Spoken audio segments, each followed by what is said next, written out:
শ্রী শ্রী কৈবল্যনাথায় নম। আজ আমি আবার এসে পড়েছি ভক্তরা। তোমরা সকলে আশা করি নিশ্চয়ই খুব ভালো আছো, খুব ভালো থাকো, এটাই আমি চাই। পাঠের শুরুতেই বলি, এই বেদবাণী পাঠটি যদি তোমাদের শুনে ভালো লাগে তাহলে তোমরা তোমাদের সকল বন্ধুদের মধ্যে একটি শেয়ার করে দিও, চ্যানেলটিকে একটি সাবস্ক্রাইব করো আর একটি লাইক দিয়ে আমার সঙ্গে থেকো।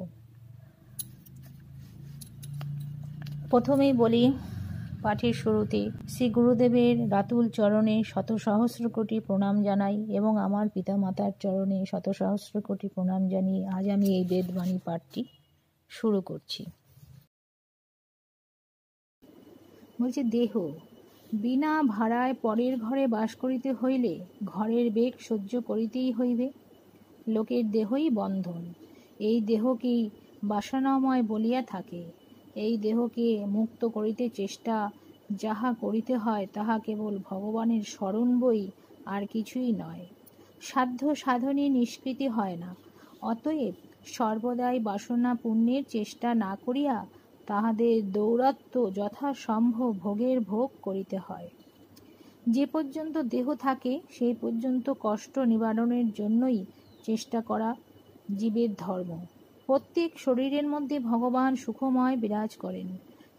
ভ্রান্তি বশতই কর্তৃত্বাভিমানী সূত্রে নানা রকম দেখিতে পায়। অতএব যাহাতে অন্তকাল পর্যন্ত কষ্ট না পায় তাহারাই চেষ্টা যথাসাধ্য করিতে হয়। আশ্রয় নিয়া ভজে তারে কৃষ্ণ নাহি ত্যাজে, আর সব মরে অকারণ। এই দেহকেই সংঘাত বলিয়া বলে, আর কারণ নিত্য ক্ষয়শীল, ইহা হইতেই প্রয়োজন উৎকর্ষণ হয়। দেহ শব্দের অর্থ যাহা দ্বারা দাহন অর্থাৎ তাপ ভোগ করিয়া থাকে তাহাকেই দেহ বলিয়া বেদে প্রকাশ। বাসনায় লাভে হর্ষ সুখ, অলাভে দুঃখ জন্মায়। যে পর্যন্ত কর্তৃত্বাভিমান মানুষের নিকট থাকে সে পর্যন্ত এই দেহ ত্যাগ করিলে কিছুই ত্যাগ হয় না, মুক্তিও পায় না। এই দেহে থাকিয়া যদি মায়ার দেহের মতো বাসনাশূন্য সহিষ্ণুতা হয় তবে দেহ ত্যাগ করিয়া থাকে। দেহ ত্যাগ, এই দেহে থাকিয়া যদি মায়ার দেহের মতো বাসনাশূন্য সহিষ্ণুতা হয় তবে দেহ ত্যাগ করিয়া থাকে। অতএব সর্বদাই পতিব্রতা ধর্ম অকর্তৃত্ব বিষয়ে যোগ দিতে যত্নবান থাকিতে হয়। ক্রমশ ক্রমশ অভ্যাসে বাসনা লাঘব হইয়া অকর্তৃত্বভাবে দেহ ত্যাগ করে, ইহাই দেহমুক্ত। নচেৎ কর্তার বাসনা রাখিয়া দেহ ত্যাগ করিলে কি হইবে তাহা তো সঙ্গে সঙ্গে থাকেই।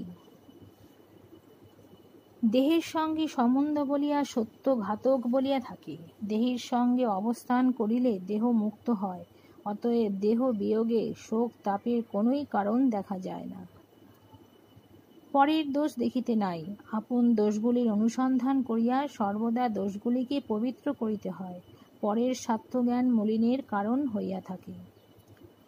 আজ এ পর্যন্তই ভক্তরা, আবার আমি তোমাদের কাছে ফিরে আসব। তোমরা সবাই ভালো থেকো, সুস্থ থেকো। জয় শ্রী রাম ঠাকুরের জয়, জয় শ্রী জগন্নাথ প্রভুর জয়।